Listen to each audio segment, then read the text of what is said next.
안녕하세요. 독일어 신문을 읽어준 남자 독신남입니다. 예전 2014년에 나온 굉장히 히트를 쳤던 드라마가 있었죠. 바로 전지현, 김수현 주연의 별에서 온 그대였습니다. 정말 모두가 재밌게 봤던 드라마죠. 역시 이 드라마는 중국에서도 엄청난 인기를 끌게 됩니다. 그런데 이 드라마가 중국에서 인기를 누린 것은 조금 그 의미가 남다릅니다.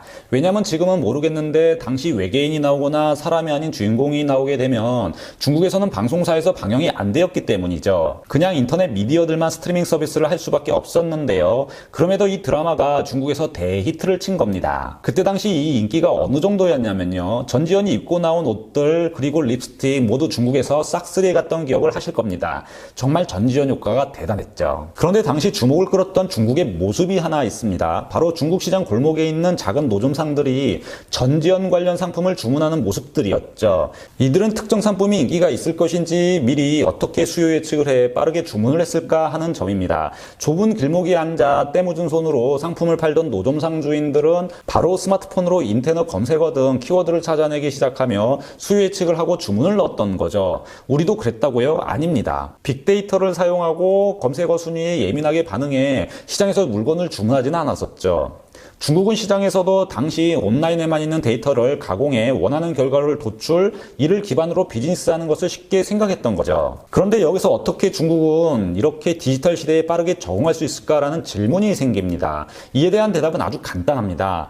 중국은 기존 아날로그 폰 없이 스마트폰을 바로 사용, 핸드폰 사용을 시작했고요. 아날로그 시대가 아닌 디지털 시대부터 통신 사용을 시작했기 때문입니다. 그들 머리에는 아날로그에 대한 기억이 별로 없기 때문이죠. 오늘의 키포인트는 바로 이 중국의 남다른 디지털 응용 능력입니다.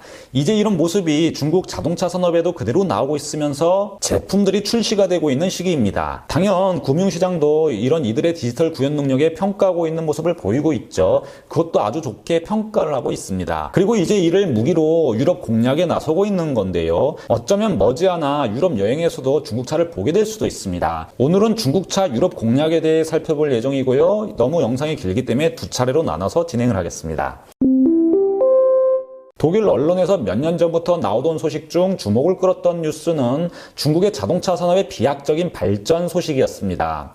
일단 세계에서 가장 큰 전기차 시장을 가지고 있는 곳이 바로 중국이고요. 그래서 중국 업체들의 생산 노하우 및 기술 혁신이 업그레이드 될 것은 불을 보듯 뻔했죠. 여기에 알리바바, BYD, 텐센트 등 중국 거대 기술 기업들의 자동차 산업 약진이 눈에 띄고 있습니다. 이와 함께 언젠가 독일 자동차 업체들은 중국의 기업들과 전기차 시장을 두고 경쟁하게 될 것, 그리고 그 전쟁터가 바로 곧 유럽이 될 것이라고 예상하는 언론사들의 목소리가 전부터 많이 나왔던 것은 사실입니다. 독일 언론은 중국차가 사실 무시당할 때 몇 년 전부터 중국 자동차에 대한 평가를 하려고 노력했고 언젠가 이들과 결전을 하게 될 것이라 예상하고 있었죠. 그런데 생각보다 빨리 이 결전의 날이 다가오고 있는 느낌입니다. 최근 전기자동차로 자동차 시장이 전환되면서 이와 관련된 보도들이 연이어 나오고 있습니다. 하지만 유럽 자동차 시장은 그리 호락호락한 곳이 아니죠. 소비자들의 기존 자동차 업체에 대한 선호도가 높고 특히 안정성 면에서 유난히 예민한 곳이 유럽의 자동차 시장입니다. 일단 소비자들이 새로운 자동차 브랜드에 대해 아주 조심스러워하는 부분이 강하죠. 아주 보수적입니다. 독일 공영방송 아르데는 최근 중국의 자동차 스타트 업체들이 이제 유럽을 공략하려 한다는 내용의 보도를 내보낸 적이 있었습니다. 그런데 약간 이해가 안 가죠. 왜 질이나 BYD 같은 메이저 업체가 아닌 겨우 이제 주목을 받기 시작한 중국의 신생업체 스타트업 기업에 독일 언론이 주목을 하고 있을까요? 앞에서 잠시 언급해드렸지만 유럽 시장의 진입은 그렇게 쉽지가 않습니다. 특히 독일 시장은 아주 복잡한 구조를 띠고 있다 방송은 보도를 하고 있는데요. 이에 반해 가격 압박, 경쟁 심화, 무엇보다 를 구축하기 위한 네트워크 구축은 아주 비싸고 비용이 많이 드는 일이라고 매체는 설명을 하고 있습니다. 스타트업 업체가 쉽게 넘볼 수 없다는 얘기죠. 그럼에도 이들의 야심찬 계획, 유럽 시장 진입이 목전에 와 있다며 독일 방송은 이들의 움직임을 예의주시하고 있는 겁니다. 방송이 이들에게 관심을 보이고 있는 이유는 간단합니다. 이들이 경쟁력이 있기 때문이죠. 지금 중국의 자동차 스타트업은 엄청난 능력들을 가지고 있다는 겁니다.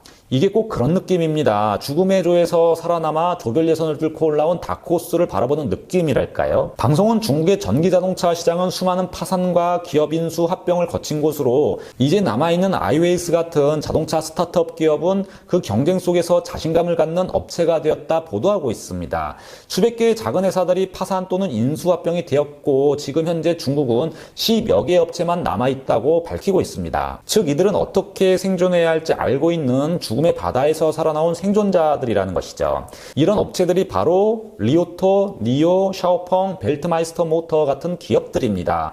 물론 이들의 판매량은 니오를 제외하고는 대체적으로 당연 기존 업체들에 비해 턱없이 작습니다. 그런데 이들은 독일이나 다른 서방 진영 메이저 업체들이 갖지 못한 것을 가지고 있죠. 일단 몸집이 작고 4차 산업혁명 시대부터 사업을 시작한 기업들이기에 쉽게 만들어낼 수 있는 것들이기도 한데요. 바로 그것은 기업의 모든 곳을 구석구석 디지털로 무장, 이를 탑재했다는 겁니다. 이런 이들만의 디지털 전략과 그 장점이 피말리는 경쟁 속에서도 살아남은 이유이기도 합니다. 방송은 이들은 처음부터 끝까지 디지털이다. 이들은 용감하고 새로운 기술 사용에 대해 잘 알고 있다. 그리고 전통 자동차 기술과 새로운 종류 같은 소프트웨어 기술의 융합을 아주 잘하는 기업으로 전통적인 자동차 완성차 업체들이 쉽게 보여줄 수 없는 것들을 보여주고 있다고 강조하고 있습니다. 이에 반해 기존 자동차 업체들은 디지털 전환을 위해 사생 결단식으로 돈을 들이고 엄청난 노력을 하고 있는 중이죠. 그런데 이를 중국 스타트업들은 가지고 있다 전하고 있는 건데요. 이게 어떻게 가능한 것일까요? 이 부분이 사실 중국 자동차 스타트업 기업의 차별화된 포인트이기도 합니다. 먼저 기존 메이저 업체들이 보수적인 생산 방식에서 디지털로 넘어가는데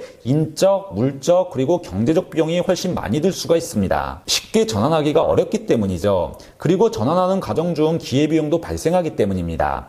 이 설명을 위해 단순 자동화와 인공지능이 탑재되고 디지털 플랫폼을 기반으로 한 스마트 팩토리의 차이를 이해하셔야 하는데요. 이 자동화와 디지털화 또는 스마트 공장 그 효과의 차이 중 하나는 생산 현장이나 업무 현장에서 다르게 나타난다는 점입니다. 동안은 그냥 깔기만 하고 관리만 하면 된다면 인공지능을 탑재해 디지털 현장을 구현한다는 것은 단순 자동화 기술을 애도하는 것만으로 그렇게 되는 것이 아니기 때문이죠. 이를 관리하고 다루는 현장 사람들의 관점도 그에 맞게 바뀌어야 하는 것이죠. 즉 기업의 인적 자원이 업무에 대해 새로운 인사이트를 갖추어야 하고요. 디지털화에 대한 이해도도 높아야 합니다. 그럴 때 기업 전체 입장에서 보면 자동화를 뛰어넘을 수 있게 되는 것이죠. 기존의 자동화는 1에서 2를 만드는 일이라면 인공지능을 통한 디지털화는 50에서 100배의 효율성을 보이게 되는 것이죠. 이는 당연 기존 인적 자원에 대한 교육이 필수이고요. 쉽게 얘기하면 굳어진 습관을 고치는 것인데요. 어떨 때는 이런 오래되고 굳은 습관을 고치는 비용보다 차라리 새로 처음부터 시작하는 것이 훨씬 빠르고 비용이 적다는 것이죠. 바로 이런 차이가 있다는 것이죠. 지금 중국 스타트업 업체들이 디지털 생산 방식에서 이 간극을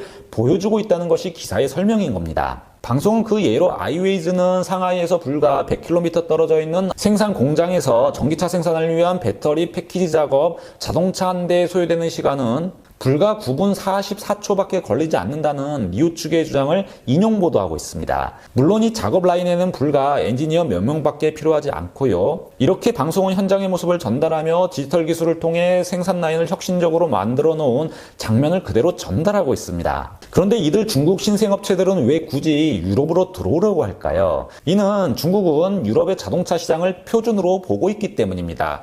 유럽 고객들의 신뢰를 얻어야 다른 지역의 공략도 가능하다 판단하는 것이고요. 적어도 마케팅 효과는 있다는 것이죠. 그리고 이곳 소비자들의 까다로운 요구가 충족이 되면 당연 다른 지역에서도 충분히 기술적 커버가 가능하다 보고 있는 듯합니다. 아이웨이스의 설립자 사무엘 푸는 자신들의 사업을 유럽에서 시작하고 싶다. 우리가 유럽에서 생존한다면 전 세계에서 생존할 것이다 라는 말을 밝히며 야심찬 계획을 전하고 있습니다. 중국이 자신감이 있다는 거죠. 그리고 아이웨이스는 이제 중국 배터리 기업 CATL과 플랫폼 기업 DD 추싱이 투자에 밀고 있는 회사입니다. 이제 중국 기업들이 직접 스타트업을 발굴해 길러내는 수준까지 중국 기술과 투자 환경이 올라온 겁니다. 적어도 중국 스타트업 기업의 독일 언론이 이렇게 신경을 쓸 정도로 올라온 것이죠.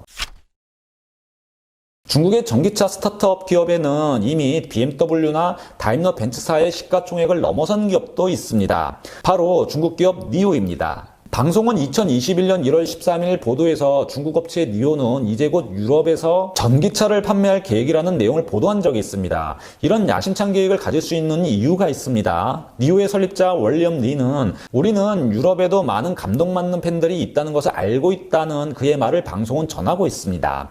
즉 니오는 이제 유럽에도 이미 어느 정도 고객 확보에 자신감이 있다 주장을 하고 있는 것이죠. 이에 따라 매체는 이미 유럽 공략을 위한 계획들을 가지고 있다 월리엄 리의 설명을 전달하고 있습니다. 그리고 니오는 2021년 유럽에서 판매할 계획인 것을 알려져 있다 보도를 하고 있는데요. 상세한 부분에 대해 니오 측은 설명을 하고 있지는 않지만 당시 애널리스트들은 아마도 노르웨이에서 판매를 시작할 것이라 추측하고 있다 매체는 설명하고 있습니다. 이 부분이 조금 오래된 기사라 그런데요. 현재 정말 이 추측대로 노르웨이에 니오는 상륙을 했습니다. 그런 이유는 당연하죠. 노르웨이는 이미 유럽을 선도하는 전기자동차 시장을 가지고 있기 때문입니다. 방송은 현재 노르웨이에서 판매되는 자동차 2대 중 1대가 전기차라며 이런 분석에 힘을 싣고 있습니다. 물론 니오는 파산 직전까지 갔던 기업입니다. 중국 지방정부가 투자해 이를 살려낸 것인데요. 그 안정을 찾으며 승승장구하고 있죠. 주식 가치가 무려 그 후로 20배 이상 뛰었다 방송은 설명하고 있습니다. 그리고 이 기업은 이제 독일 기업 다임러나 BMW보다 훨씬 더 큰 시가총액을 자랑하고 있다 밝힙니다. 그런데 어떻게 이 니오라는 기업은 주식에 대한 평가에서 자동차 업계의 강자 다임러와 BMW를 능가하게 되었을까요? 방송은 니오는 지금 생산하는 차종은 그렇게 많지 않지만 이 기업은 시가총액이 800억 유로 이상에 달한다 보도하고 있는데요. 단지 생산하는 차종이 한정적이고 판매도 중국에서만 하고 있는 중국 국내 기업일 뿐입니다. 그럼에도 이 기업은 미래에 대한 가치가 더 있다고 금융시장이 판단하고 있는 것이죠. 그건 투자가들이 니오를 기존 클래식한 자동차 업체로 보고 있는 것이 아닌 하이테크 기업으로 보고 있기 때문이라고 방송은 그 이유를 설명하고 있습니다.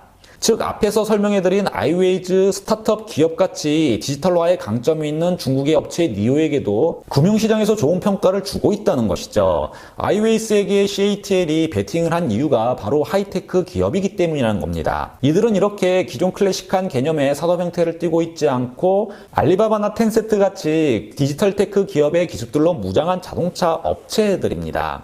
물론 니오가 금융시장에서 좋은 평가를 받고 있는 것은 강력한 팬클럽을 형성하고 있기 때문이기도 합니다.